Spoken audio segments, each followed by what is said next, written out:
Hi అండి, welcome back to my channel Srijo vlogs.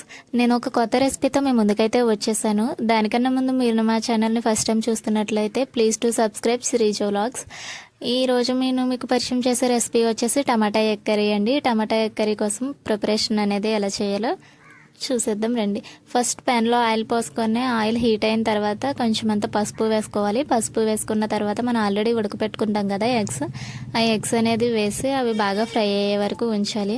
అవి బాగా ఫ్రై అయిన తర్వాత ఎగ్స్ని తీసి పక్కన పెట్టేసి ఆనియన్స్ అని పచ్చిమిరపకాయలు మీకు వంటకి తగ్గట్టుగా అయితే మీ గ్రేవీ ఎంత కావాలో అంత ఆనియన్స్ పచ్చిమిరపకాయలు కోసుకొని వాటిని మగ్గనివ్వాలి. అంటే గోల్డెన్ బ్రౌనిష్ కలర్ వచ్చే వరకు ఉంచుకుంటే సరిపోద్ది. తర్వాత 2 మీడియం సైజ్ టమాటాలను అయితే తీసుకోండి.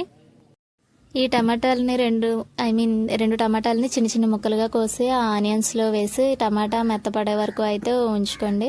అలా ఉంచుకున్న తర్వాత కొంచెం అంత కారం, కొంచెం అంత ఉప్పు అయితే వేసుకోండి. ఆల్రెడీ పసుపు స్టార్టింగ్లో వేస్తాం కాబట్టి ఇప్పుడు వేయాల్సిన అవసరం లేదు. ఈ కారం ఉప్పు అనేది ఆ పచ్చిమిరపకాయలకి ఉల్లిపాయలకి పట్టేలాగా 2 నిమిషాలు కలుపుకొని వాటికి తగ్గన్ని వాటర్ అయితే పోసుకోండి. ఉడకడానికి తగ్గ అన్ని ఆల్రెడీ మన ఆనియన్స్ బాగా ఉడికిపోయినాయి కాబట్టి అలా ఏమీ ఎక్కువసేపు ఉంచవసరం లేదు. తక్కువ వాటర్ పోసుకుంటే సరిపోతుంది. తర్వాత మూత పెట్టేసి సిమ్లో 2 నిమిషాలు ఉడకనివ్వాలి. అంతలోపు మనం మసాలా అయితే ప్రిపేర్ చేసుకోవాలి. నేనైతే జీలకర్ర వెల్లుల్లిపాయ వేస్తున్నాను. ఫ్రెష్ మసాలా వేసుకుంటే కర్రీ టేస్ట్గా వస్తుంది. అది వేసిన తర్వాత ఆయిల్ అనేది ఈ విధంగా పైకి తేలుతుంది. కర్రీ చాలా టేస్ట్గా వస్తుంది. Please subscribe.